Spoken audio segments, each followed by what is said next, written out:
আসসালামু আলাইকুম। আমি আসলে দেশের কোনো রাজনৈতিক বিষয় বা কোনো বিষয় নিয়ে কখনো কথা বলতে চাইও না, বলিও না। আর ছোট মানুষ, এগুলো আমার বলার মানায়ও না। তাও আমি একটা বর্তমান পরিস্থিতি সম্পর্কে বলি। বাংলাদেশে এখন যে বর্তমান যে পরিস্থিতি, হ্যাঁ, একটা নতুন সিন্ডিকেট আবার তৈরি হইতেছে। তেলের বাজারে যাবেন, কোনো সয়াবিন তেলের বোতল নাই। আমি কখনো বাজারে যাওয়া হয় না, তাও আজকে এট ফার্স্ট বাজারে গেলাম, তাও তেলের জন্য। বাজারে গিয়ে দেখি বাজারে কোনো তেল নেই। ঠিক আছে, এ কি অবস্থা বাংলাদেশের। আবার আমি গ্রামের বাড়িতে ফোন দিলাম আব্বার কাছে, বাজারে তো কোনো তেল নেই, এখন কি করব।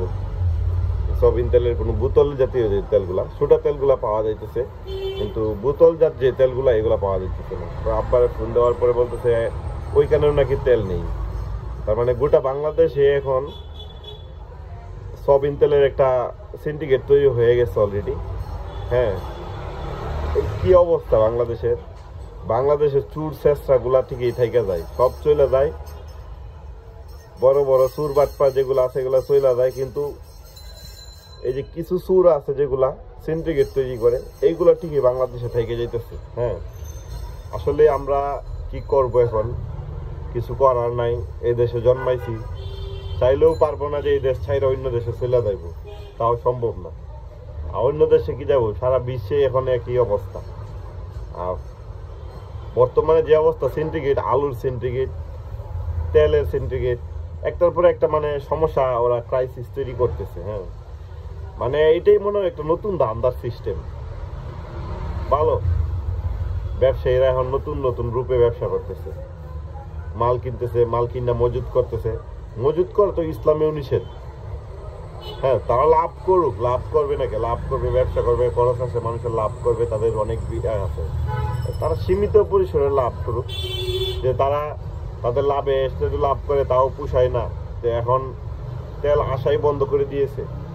ভালো, বাংলাদেশ জীবনে শুধরাবে না, আর আমরা দিনে দিনে পতনের দিকেই যাচ্ছি, ভালোর দিকে আর হবে না। যে বর্তমানে ব্যবসার পরিস্থিতি, দেশের সব ব্যবসায় খারাপ, এর মাঝখানে মানুষের হাতে টাকা নাই। এখন যদি আমরা দেশের মানুষগুলারে এত হয়রানি করি, যে মানুষের আর্থিক সংকটের মাঝখানে আমরা এগুলা আরো সিন্ডিকেট তৈরি করি, মানুষের আরো সংকট তৈরি করি, তাহলে এই দেশের জন্য মঙ্গলকর কিছুই হবে না, দিনে দিনে আরো অধপতনই হবে। তা আমি বাংলাদেশ ভুক্ত অধিকার প্রশাসনের কাছে আমার একটাই দাবি, ওদের কাছে বলে তো আর লাভ নেই, বাংলাদেশের সিন্ডিকেট জীবনও চেঞ্জ হবে না।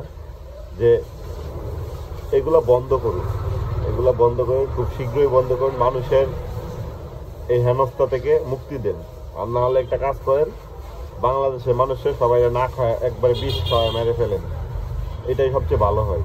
তাহলে তো আর কোনো কিছু করতে হইব না, এই মূল্য নিয়েও চিন্তা করতে হইব না, দেশের মানুষ নিয়েও চিন্তা করতে হইব না। ঠিক আছে, আর আসলে আমি তেমন ভাবে বলতে পারি নাই, তাও যদি কথাগুলোর মধ্যে কোনো ভুল ত্রুটি থেকে থাকে ক্ষমার দৃষ্টিতে দেখবেন। ঠিক আছে, আমি কখনো এইসব বিষয় নিয়ে কথা বলি না, আর আমি এত বেশি কথা বলতেও পারি না, মুখে জড়তা আছে। ঠিক আছে, একটু বিষয়গুলো দেখবেন, সবাই দেখেন। সারা বাংলাদেশে যে একটা পরিস্থিতি, এটা মানুষের পক্ষে আসলে চলা এখন বর্তমানে খুবই অসম্ভব। আর একটা চাকরিজীবীর বেতন কত আপনি চিন্তা করেন। ঢাকা শহরে মানুষ থাকে বা সরকারি চাকরি যারা করে, যারা বৈধ পথে চলে, আমার মনে হয় না তাদের যে 3 বেলা খায় বাঁচতে পারবে, এই অবস্থা এখন বর্তমানে নেই, মনে হয় না। ঠিক আছে, ভালো থাকবেন কেমনে, আর ভালো থাকার কোনো সিস্টেম নেই, তাও যতটুকু সম্ভব ভালো থাকার চেষ্টা করবেন। ঠিক আছে, আসসালামু আলাইকুম।